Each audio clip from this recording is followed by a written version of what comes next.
Single dad was paid to go on a Christmas blind date until her reaction changed everything. Before we continue, please tell us where in the world are you tuning in from? We love seeing how far our stories travel. Carter Williams was sitting at his kitchen table on December 22nd, staring at 10 crisp $100 bills spread out in front of him like evidence of a secret he was about to commit. And honestly, that's kind of what it felt like, because taking money to go on a blind date with someone who had no idea she was part of some stranger's weird social experiment felt wrong on about 17 different levels. The envelope had shown up in his school mailbox that afternoon, wedged between parent conference forms and holiday party flyers. Plain white envelope with his name typed across the front, and when he'd opened it in the teacher's lounge, the cash had literally fallen out onto the floor, and he'd scrambled to pick it up before anyone saw because explaining this situation was impossible. The typed letter inside said he was being offered $1,000 in cash to attend a blind date on Christmas Eve at some fancy restaurant called the Evergreen Room at 7 p.m. The woman's name was Isabelle. She didn't know about this arrangement, and all he had to do was show up and be himself and stay for dinner. No strings attached. Money was his, regardless of how it went. And there'd be another $1,000 if he agreed to a second date should she want one. It was signed a friend, which was the vaguest, most unhelpful signature in the history of mysterious letters.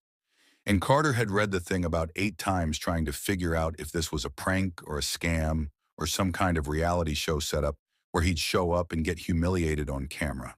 But the money was real. He'd checked every bill for counterfeits using the pen from the art supply closet.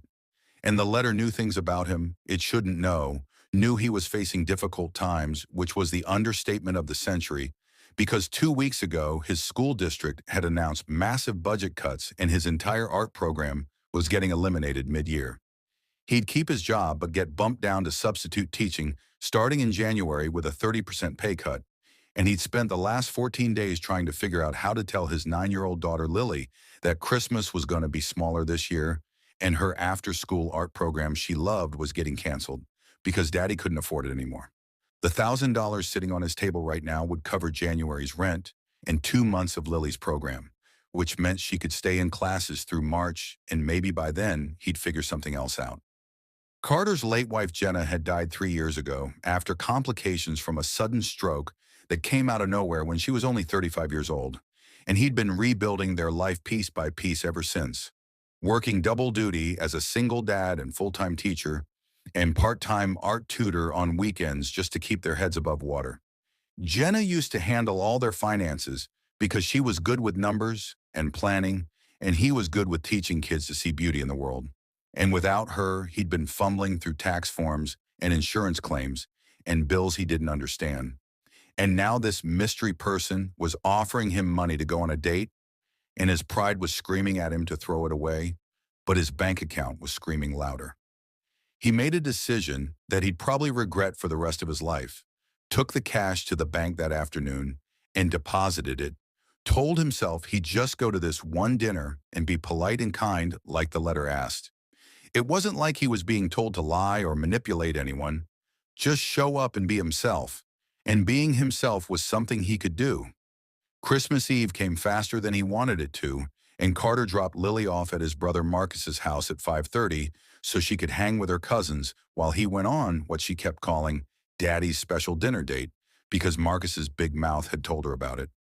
Lily had been so excited, kept asking if the date lady was nice, and if she liked art, and if Daddy was going to fall in love, like in the princess movies, and Carter had to explain that one dinner didn't mean falling in love, but Lily just smiled like she knew something he didn't. He was driving toward the Evergreen Room at 5:45, stomach in knots, feeling like the world's biggest fraud, when he passed Lakefront Park and saw something that made him hit the brakes without thinking. There was a woman sitting alone on a bench facing the frozen lake, and something about the way she was sitting, completely still in 15-degree weather, with no hat or gloves, sent every alarm bell in his teacher brain ringing because that was the posture of someone in crisis. Carter pulled into the parking lot without making a conscious decision to do it, grabbed the emergency blanket he kept in his trunk for winter breakdowns, and walked across the snow-covered grass toward the bench. "Excuse me, ma'am? Are you okay? It's freezing out here." Carter kept his voice gentle and non-threatening, the way he'd learned to do with students who were having meltdowns. And when the woman looked up, he could see her eyes were red and swollen from crying. Mascara streaked down her face like she'd been out here a while. "I'm fine. Just needed some air," she said. But her voice was shaking, and Carter could see she was absolutely not fine. Could see she was the kind of not fine that scared him, because he'd been there himself 3 years ago. "You're going to get hypothermia sitting out here. Can I call someone for you? Give you a ride somewhere warm?" The woman shook her head and said, "No one to call, and I don't know where I'd go anyway." And Carter felt his heart break a little because he recognized that tone, that lost, exhausted sound of someone who'd hit a wall they couldn't climb over. He sat down on the bench, keeping a respectful distance, and draped the emergency blanket over her shoulders. "I'm Carter. I'm a high school teacher. I've got my school ID if that makes you feel safer. I'm not trying to be creepy. I just can't leave you out here like this. What's going on?" The woman pulled the blanket tighter and said, "Today's the 3-year anniversary of when my fiancé passed away, 3 years ago. I thought I was doing okay, but today just broke me, and I drove here because this is where he proposed, and I couldn't make myself leave." Carter felt like someone had punched him in the chest because he understood that pain down to his bones. "I lost my wife 3 years ago. Different situation, but same kind of grief. And I get it. Some days you're fine, and some days you're drowning, and there's no predicting which kind of day it's going to be." The woman looked at him with this expression of recognition, like she was seeing someone who spoke her language for the first time in forever. "You really do understand," she said quietly. And Carter nodded because, yeah, he did. He understood exactly what it felt like to have the ground disappear under your feet on a random Tuesday 3 years after you thought you'd learn to walk again. They sat there in silence for a minute, and then she said, "I'm supposed to be somewhere right now, actually. A blind date my best friend set up, but I can't do it. I can't sit across from some stranger and pretend to be functional when I feel like I'm falling apart." Carter checked his watch and saw it was 6:20, 40 minutes until his own date, and he asked, "Where's your date supposed to be?" And when she said, "The Evergreen Room, 7 p.m., his heart stopped, but he didn't let it show on his face. "That's in 40 minutes. You've got time to pull yourself together if you decide you want to go," Carter said, even though every fiber of his being was screaming that this couldn't be a coincidence. She laughed this bitter, tired sound. "Why would I want to go?" Carter thought about the $1,000 in his bank account and the little girl waiting at his brother's house who believed in princess movie endings. Because sitting on this bench alone on Christmas Eve isn't going to make you feel better, and maybe this stranger will surprise you. Maybe he's been where you are, and he'll understand. The woman looked at him like she was trying to figure out if he was for real. "Are you always this optimistic about blind dates?" Carter smiled. "God, no. I'm actually dreading mine tonight, too. But sometimes showing up is half the battle." He walked her back to her car, which was parked on the other side of the lot, made sure her heat was working, made sure she seemed stable enough to drive, and she still hadn't told him her name, and he didn't ask because something told him she needed to be anonymous for this conversation. "Thank you for stopping," she said through her car window, "for not thinking I was crazy." Carter shook his head. "You're not crazy, you're grieving. There's a difference. I hope your date goes better than you think it will." She drove away and Carter stood there in the parking lot, thinking that was the most real human connection he'd had in months. And now he had to go sit through a paid arrangement with someone named Isabelle, who was probably nothing like the woman he'd just helped. The Evergreen Room was one of those upscale places with cloth napkins and candles on every table, and a hostess who looked at Carter's teacher salary sports coat like it didn't quite meet the dress code. But she led him to a table by the window at 7:05 because helping the woman in the park had made him late. "Your date is already here," the hostess said, and Carter looked toward the table and his entire world tilted sideways because sitting there looking at her phone was the woman from the park, the one he'd just given his emergency blanket to and talked off a bench. She looked up and her eyes went huge. "Carter?" Her voice came out shocked and confused, and he just stood there like an idiot because this couldn't be happening. The universe couldn't be this cruel or this kind, he didn't know which. "You're Isabelle," he managed to say, and she nodded slowly, and then this smile spread across her face. genuine and surprised and a little bit delighted. "You're my blind date? The teacher from the park?" Carter slid into the chair across from her because his legs had stopped working properly. "I thought when you said the evergreen room, but I didn't think, I mean, what are the odds?"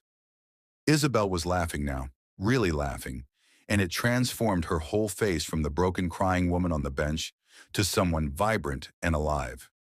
"You gave me a pep talk about my own date without knowing it was you. You told me the stranger might surprise me." Carter felt himself smiling despite the chaos in his head. "Well, I was right. I definitely surprised you." They ordered food, and the awkwardness that should have been there just wasn't because they'd already been vulnerable with each other, already seen each other's worst moments, and the conversation flowed like water running downhill.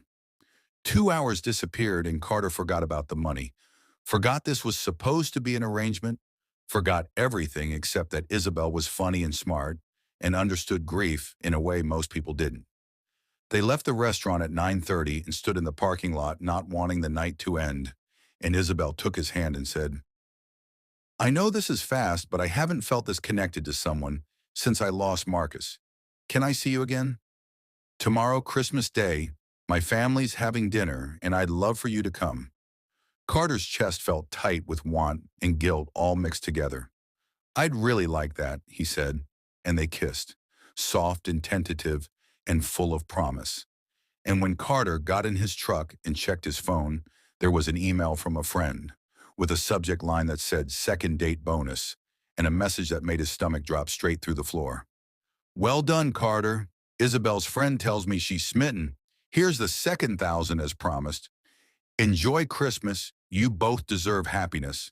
And attached was a Venmo confirmation for another $1,000. And Carter sat there realizing he'd just fallen in love with a woman who had no idea this whole thing started as a transaction he couldn't take back. Carter woke up on Christmas morning to $2,000 in his bank account and a 9-year-old daughter asking approximately 800 questions about the date lady while bouncing on his bed at 6:30 a.m. like she'd mainlined pure sugar, and he tried to match her enthusiasm, but all he could think about was how Isabel looked at him last night, like he was someone worth knowing, and she had absolutely no idea their entire meeting had been bought and paid for by a stranger. Lily wanted to know everything. Was she pretty? Was she nice? Did Daddy like her? Were they going to get married like in the movies? And Carter had to explain that one date didn't mean marriage. But yeah, she was really pretty and really nice. And yes, he liked her a lot. And Lily's whole face lit up like he just told her Christmas was happening twice this year. He was supposed to go to Isabel's family dinner at 4 p.m., and he spent the entire morning trying to figure out how to return the money, tried replying to the mystery email, but got an automatic response saying the mailbox wasn't monitored, tried to reverse the Venmo payment, but the account settings didn't allow returns. And by noon, he was sitting at his kitchen table with his head in his hands, wondering how he'd gotten himself into this mess. The truth was eating him alive, but every time he picked up his phone to text Isabel and confess everything he thought about her face in the parking lot when she'd asked to see him again, thought about how she'd looked at him like he'd saved her life by stopping at that park bench, and he couldn't stand the idea of watching that expression turn to betrayal and disgust. He showed up at Isabel's parents' house at 4:05 with a bottle of wine he couldn't afford, and his stomach twisted in knots. And when Isabel answered the door wearing a red sweater and the biggest smile he'd seen on another human being in 3 years, he almost confessed right there on the front porch. "You came," she said, like she'd been half afraid he wouldn't show up. And Carter thought, "If you only knew how close I came to backing out, you'd understand why." But instead, he just smiled and said, "Of course I came. You invited me." Isabel's family was warm and loud and welcoming in that way big families are. Her mom hugged him like she'd known him for years. Her dad shook his hand and made jokes about teachers getting summers off. Her sister winked at Isabel like this is the one. And Carter felt like the world's biggest fraud sitting at their dinner table pretending he belonged there. Isabel kept touching his arm during dinner, these casual, affectionate gestures that made his heart race and his guilt multiply. And when her niece asked, "Is Mr. Carter your boyfriend, Aunt Isabel?" Isabel blushed and said, "Maybe, we'll see." And Carter wanted to crawl under the table and disappear. After dinner, Isabelle walked him to his truck and kissed him goodnight and said, "Thank you for coming. My family loved you and I'm really, really happy right now."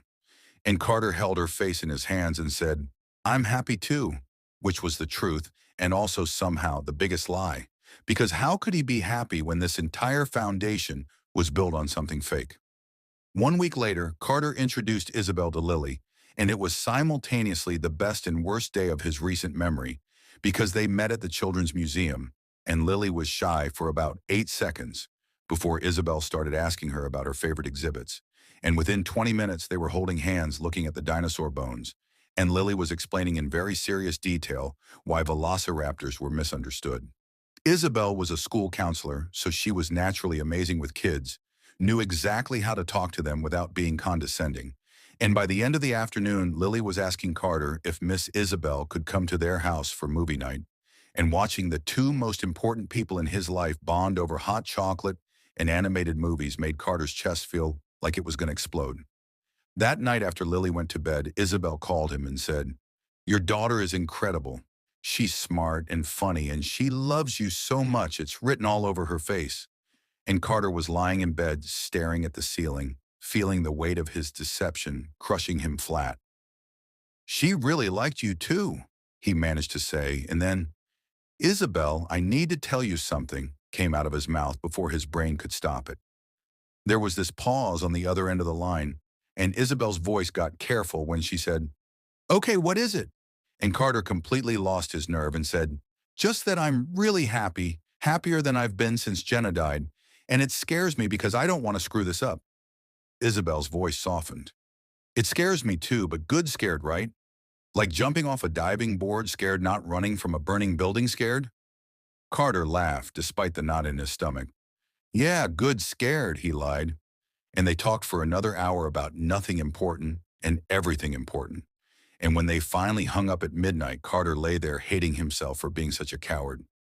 2 weeks went by like this, him spending time with Isabel and falling deeper in love and carrying this secret like a boulder on his back.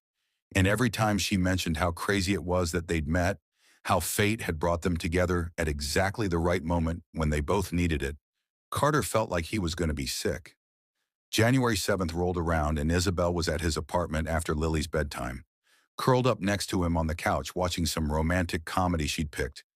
And she said something about how the universe has a plan for everyone, and sometimes you just have to trust that you're exactly where you're supposed to be. And Carter just broke. "Isabel, it wasn't the universe. Someone paid me to go on that date with you." The movie kept playing, but Isabel had gone completely still, like someone had hit pause on her entire body. And when she looked at him, her expression was confused and cautious. "What are you talking about?" Carter told her everything. The envelope in his school mailbox, the $1,000 in cash, the typed letter from a friend, the offer for a second payment if things went well, showed her the email and the Venmo transfer, and watched her face go through shock and hurt and something that looked like humiliation. "You took money to go out with me?" Her voice came out flat and cold in a way he'd never heard from her before. "Someone paid you to sit across from me at dinner, and you didn't think that was something I should know?" Carter tried to explain about the budget cuts and Lily's program and being desperate. But Isabel was standing up now, putting distance between them. "You let me think this was real," she said, and her voice was shaking. "You let me introduce you to my family, to your daughter. You let me fall for you, and the whole time you were being paid to be there, like some kind of hired actor." Carter stood up too, tried to reach for her, but she stepped back. "It wasn't like that. The park was real. Everything I felt was real. I didn't know you were my date when I stopped to help you." Isabel laughed, but there was no humor in it. "Oh, that makes it so much better. You helped me out of the goodness of your heart, and then conveniently forgot to mention you were being paid $1,000 to show up to the same restaurant. Do you have any idea how humiliating this is?" The fight escalated, and Carter was trying to explain he didn't know who sent the money or why. But Isabel wasn't hearing it. She was crying now, angry tears streaming down her face, and she said, "I need you to leave. I can't look at you right now." Carter tried one more time. "Isabel, please let me explain." But she was already opening his apartment door. "Get out, Carter. I mean it. Just go." He left because what else could he do? drove around for 2 hours because he couldn't go home yet. And when he finally walked back into his apartment at 1 a.m., he sat on his couch and cried harder than he'd cried since Jenna's funeral. The next morning, Carter went full detective mode, because if he was going to lose Isabelle, he at least needed to understand why this had happened. Went back through the original envelope and the email domain, and finally Googled the Venmo account name, Second Chances Fund, which led him to a small Chicago-based charity that helped teachers facing financial hardship. The website listed the founder as Margaret Reeves, and Carter's hands started shaking so bad he almost dropped his phone because he knew that name. Margaret Reeves had been Jenna's best friend from college. They'd been inseparable until Jenna got sick, and Carter had pushed everyone away after she died, including Margaret. He showed up at the Second Chances Fund office that afternoon without calling ahead, and when Margaret saw him standing in her doorway, her eyes filled with tears, and she said, "Carter, I wondered when you'd figure it out." They sat in her office and Margaret explained everything, how she'd watched him disappear into grief after Jenna died, how she'd hired Isabelle as a youth counselor 6 months ago and heard her story about losing her fiancé, how she thought two people who'd walked through the same darkness might help each other find light. "I tried setting you up the normal way, but you were too stubborn," Margaret said. "So I got creative. The money was a legitimate grant, Carter. You qualified for it. The blind date was just encouragement to use it without guilt." Then Margaret pulled out another envelope, this one yellowed with age, and said, "Jenna gave me this 2 days before her stroke, made me promise to wait 3 years and give it to you when you needed it most." Carter opened it with hands that wouldn't stop shaking and saw Jenna's handwriting, her actual handwriting that he hadn't seen in 3 years, and the letter said, "My dearest Carter, if you're reading this, I'm gone. And knowing you, you've built walls so high nobody can climb them. Margaret promised she'd find a way to push you back into life when you were ready. Let her. Let someone in.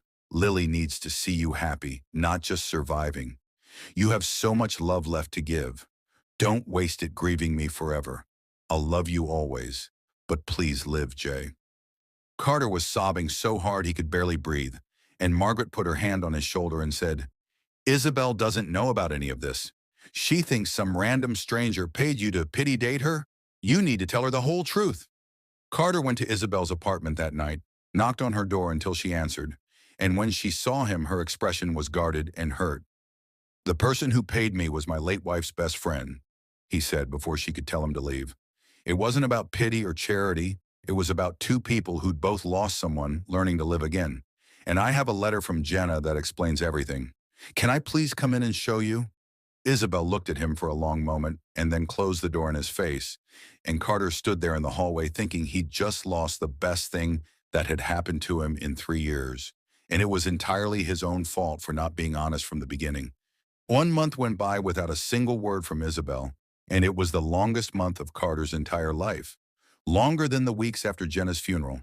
Longer than any semester he'd ever taught, because at least with grief you know it's permanent. But with this, he had no idea if she was thinking about him or had completely moved on. He didn't call or text because she'd made it clear she needed space, threw himself into teaching and being present for Lily, who asked about Miss Isabelle every single day with those big eyes that made his heart break. "Is she still mad at you, Daddy?" Lily would ask, and Carter would say, "I don't know, baby. I hope not.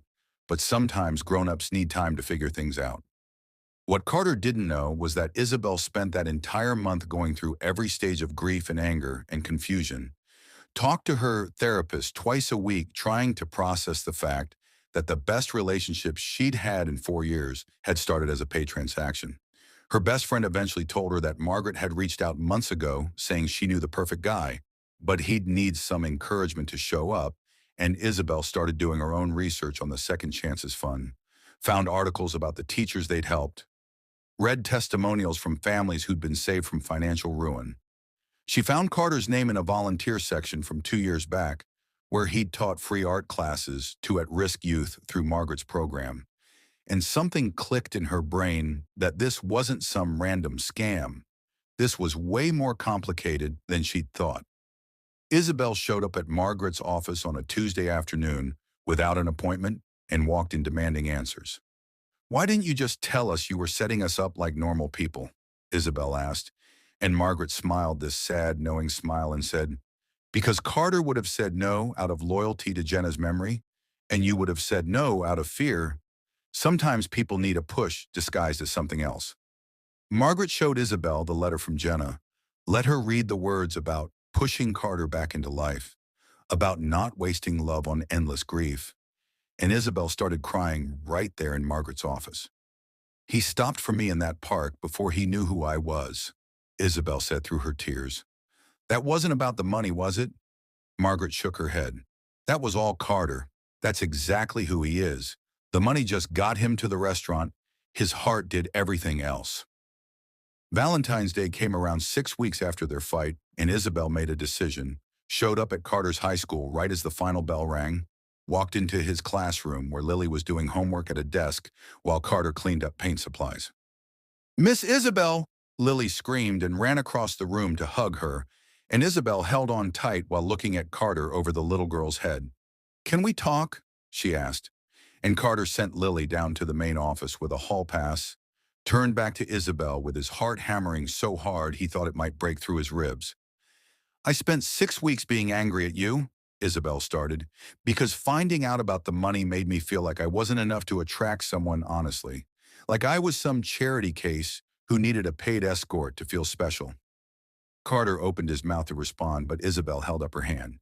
But then I thought about the park, about how you stopped for a crying stranger in the freezing cold, about how you told me to give the blind date a chance because the guy might surprise me. And you didn't know I was your date, Carter. You helped me because someone was hurting, and you couldn't drive past that. The money didn't create that kindness. Carter's eyes were already wet. I should have told you the truth from the beginning. The second I realized you were Isabelle, I should have said something. Isabelle took a step closer. Yeah, you should have. And I'm not going to pretend that didn't hurt, but I talked to Margaret and I read Jenna's letter, and I understand now that this wasn't some creepy transaction. It was your late wife's best friend seeing two broken people and thinking we could help each other heal. And honestly, she wasn't wrong because you're the first person in 4 years who's made me want to try again. So where does that leave us? Carter asked because he was afraid to hope. Isabelle reached out and took both his hands. It leaves us starting over for real this time. No setups, no mystery money, just us choosing each other because we want to, not because someone pushed us together. They kissed right there in his classroom, surrounded by student artwork and the smell of acrylic paint, and it felt like coming home after being lost for way too long. Lily burst back through the door approximately 90 seconds later because she'd obviously been spying from the hallway, and she was grinning so wide her whole face was basically just teeth. Does this mean Miss Isabelle is your girlfriend again? She asked, and Carter and Isabelle both laughed and said yes at the same time.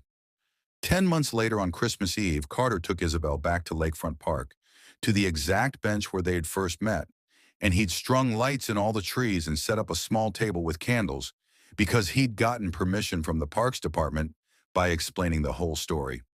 A year ago, you were sitting here thinking your life was stuck, Carter said while Isabelle cried happy tears. And I stopped because I couldn't drive past someone who needed help. We didn't know we'd end up here, but I'm so glad we did. He got down on one knee in the snow. Isabelle Martinez, will you marry me? Not because anyone's paying me to ask, but because I can't imagine spending another day without you in my life. Isabelle was nodding before he even finished the question. Yes, absolutely yes, 1,000 times yes. And she pulled him up and kissed him, and Lily jumped out from behind a tree where she'd been hiding with Carter's brother taking pictures, and they all hugged in a pile while snow started falling like the universe was adding its own blessing. 6 months later, they got married in a small ceremony with just family and close friends. Lily was the flower girl in a dress she'd helped design herself, and Margaret sat in the front row crying happy tears because her crazy plan had actually worked. During the reception, Carter gave a toast that had everyone laughing and crying at the same time. My late wife Jenna told her best friend that I'd need a serious push to start living again, and Margaret took that extremely literally and created an elaborate scheme involving cash payments and secret blind dates. And when Isabelle found out, she was furious and heartbroken, and I thought I'd lost her forever. Carter looked at his new wife. But her reaction taught me something important. She wasn't mad about the money. She was mad because she wanted to be chosen honestly. And when I proved I was choosing her every single day, regardless of how we started, everything changed, Isabel added her own speech.